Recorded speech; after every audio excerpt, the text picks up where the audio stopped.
Good morning and many thanks for joining us for the midweek edition of your morning starter, the front page right here on Stream TV. And on the front page we serve you with your newspaper headlines, and of course we summarize the stories for you as well. So join us this morning and let's take a tour together on the various front pages. My name is Bismarck Brown. We'll start off with the daily graphic of today. Comes to the photograph of His Excellency President Nana Addo Dankwa Akufo-Addo, and banner headline: lynching of 90-year-old woman, KAFABA chief arrested, 13 others on the run.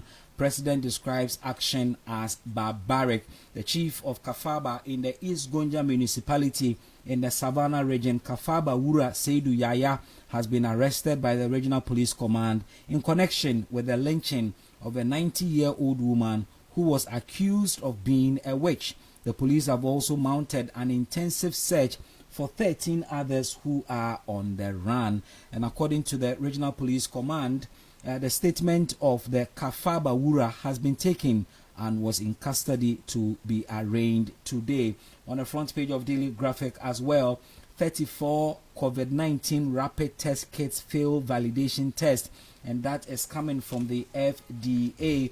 And the story says that the Food and Drugs Authority says that none of the 34 rapid diagnosis test kits submitted for validation has met the national COVID-19 RDT testing requirements, and that's on the front page here of the Daily Graphic. On the front page of the Daily Graphic as well, no blanket mop-up after registration, and Mrs. Jean Mensah, chairperson of the Electoral Commission, has been speaking. The Electoral Commission says its planned registration mop-up exercise will be directed at selected areas on need basis. That means that the exercise will not be a blanket one.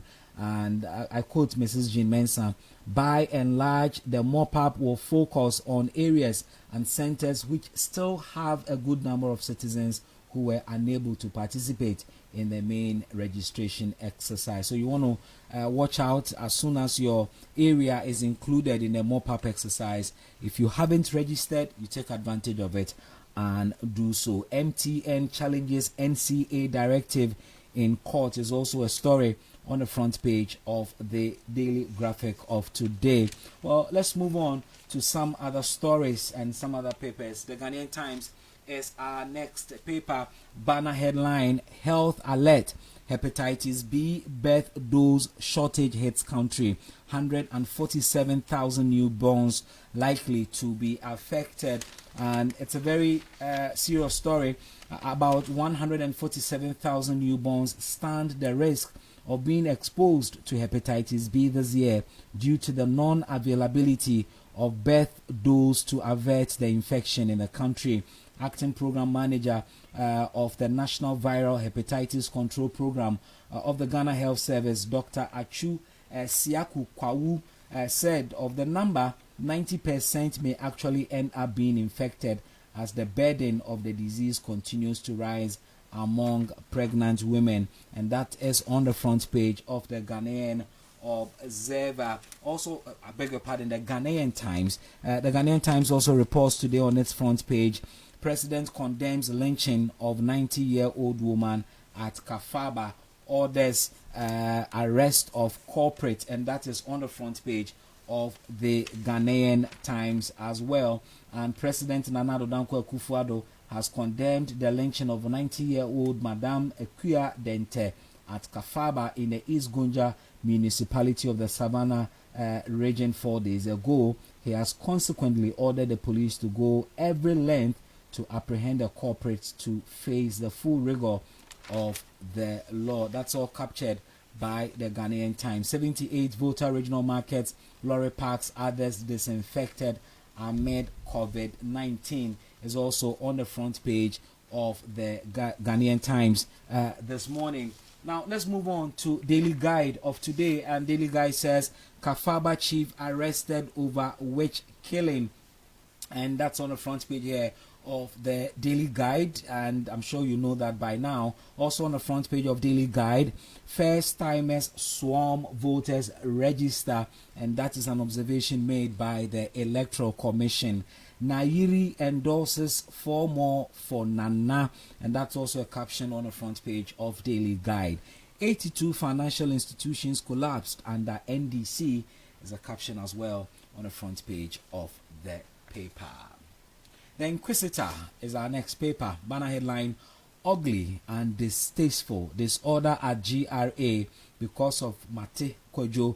And the story comes to the photograph of the board chairman of GRA, Professor Stephen Adai, as well as the boss of GRA himself, the Commissioner General Amishadai Owusu Amwa, together with a photograph of Colonel Kojo Damwa, retired, who is in charge of customs, and of course with the photograph of Felix Mate Kojo. The Inquisitor says, ahead of Edo Adha celebration, don't compromise on unity and peace. Napo to Menshia South Muslims. That's on the front page here of the Inquisitor.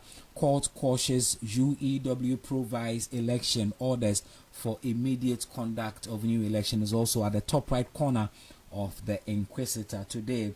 One Raymond Ablo is asking an interesting question on the front page of the Inquisitor. Who made an intelligent wound to me, NPP regional chairman? Well, it's a question on the front page of the Inquisitor. Let's move on to the Chronicle of today. And the banner headline story on the front page of the Chronicle is a very interesting story. It comes with the photograph of William Bediakon Asante, who is the DCE for Amansia South. And the banner headline says, DCE defies presidential order. Galamsey is our source of livelihood. And we're told that the district chief executive for Amansia South, William Asante Bediakon, is one of those supporting Galamsey. And speaking at the commissioning of a toilet facility in Tontokrom recently, he said he had been vilified and disgraced on a number of occasions by his party people on radio that he supports Galamsey. Well, he spoke in Twi, but the Chronicle has graciously translated it in English for us, and I quote, why would I, and I'm quoting the DCE for Amansia South District, I quote him, why would I not support Galamsey? Had it not been Galamsey, we would not have had a story building at Manso. Had it not been Galamsey and hard-working nature of the people of Manso, the youth of Manso would not have been able to purchase a car worth 1 billion cedis. If some elite like us are jealous of Galamsey activities, I, Bediakon, is of the opinion that Galamsey is the profession of the people of Manso, and that is our source of livelihood, unquote. And that particular area is notoriously known for Galamsey activities. Well, he then went ballistic, warning the people who were reportedly protesting against the commissioning of the toilet facility that they could be shot and killed. Guess what? And I quote, sticks are meant for animals, but guns were manufactured because of human beings. Sometimes authorities give instruction that because of what someone is doing, the person should be shot and killed. When this happens, the issue won't go anywhere, unquote. And this is alleged to have come from the district chief executive for Amansia South, and that's on the front page of the Chronicle. I'm not too sure what you make of it. The Chronicle also says, I will make good case for John and Jane Ticket. Professor Opokwajiman is assuring, and that's captured on the front page of the Chronicle of today. Nana will do well leading an NGO. And that is another story. That's the editorial of the Chronicle today. On the front page of the Chronicle as well, President fulfills campaign promise to the North. Let's move on to the Daily Dispatch. And the Daily Dispatch is our next paper. Banner headline, Professor Opokwajiman won't be a walkover for Bawumia. And that's coming from a strategist. Towards 2020 elections, John Mahama's 21 promises so far. On the front page of the Daily Dispatch as well, Winneba High Court cautious UEW Pro Vice Chancellor elections, and that's all captured by the Daily Dispatch. At the top right corner of the paper, you would find this interesting headline: Ghanaian intelligentsia in nation building. And that's all on the front page of the Daily Dispatch. We turn our attention to the Ghanaian Publisher. Banner headline: 2020 election is about performance. Bawumia reminds Mahama. And the Vice President, Dr. Mahmoud Bawumia, has reminded former President John Mahama that the 2020 general election is about his performance in government and that of President Akufo-Addo, and not about promises. Ghana's COVID-19 cases recoveries 30,621, active cases 3,617, with a death toll, I beg your pardon, hitting 168. The Ghanaian Publisher also says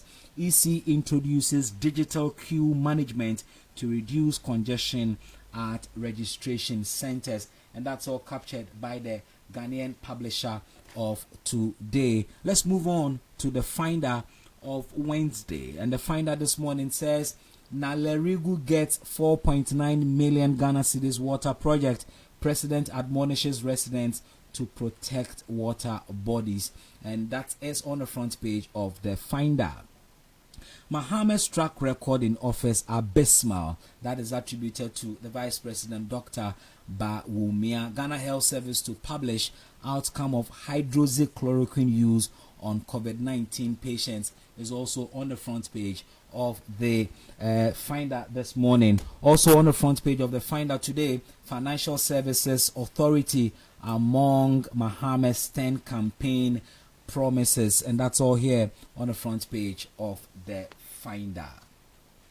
We move on to the Daily Statesman, and the Daily Statesman this morning says, and on its front page today, banner headline: 82 financial institutions collapsed under Mahama with no payments to affected customers. On the front page of the Daily Statesman, 106,842 residents benefit from Nalerigu water projects, all captured by the Daily Statesman. Well, our last but not least paper this morning for the local stories is the Informer.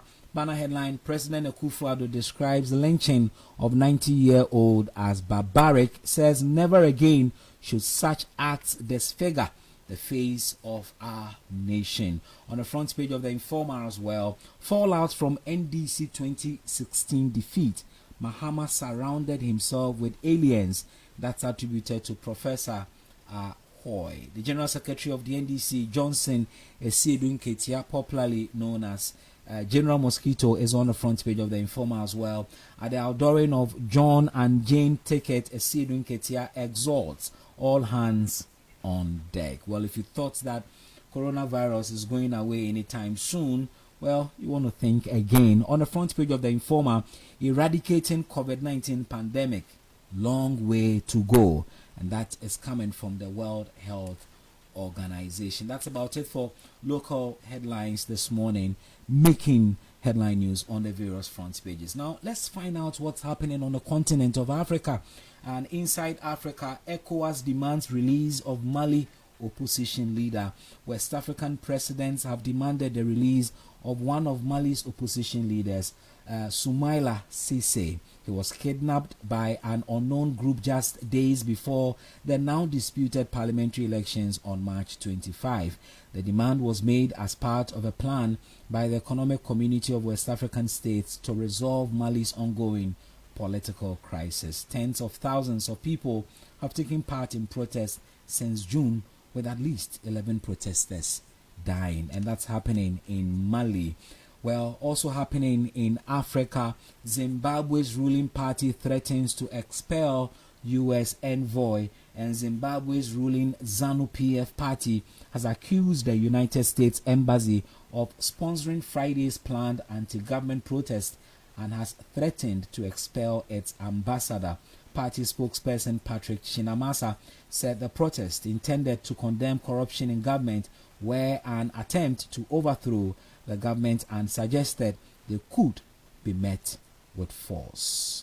Also happening in Africa, old Museveni is going for another round of elections. Well, Uganda's President Yoweri Museveni has been officially nominated by his party, the National Resistance Movement, as its candidate for the 2021 presidential elections. His candidature will need to be cleared by the country's Electoral Commission in November. Although other parties have not officially announced representatives for the January elections, Mr. Museveni's toughest challenger is likely to be musician and politician who is popularly known as Bobby Wine, who appears to appeal to younger voters. And that's happening also in Africa. We will leave it here, and thank you so much for joining us this morning for the front page. The front page serves you with your newspaper headlines every morning. We take you also on a tour on Africa to find out what's making headlines as well. Join us tomorrow and join us every day right here on Stream TV. We have interesting and engaging content coming up. Watch out and stay tuned in.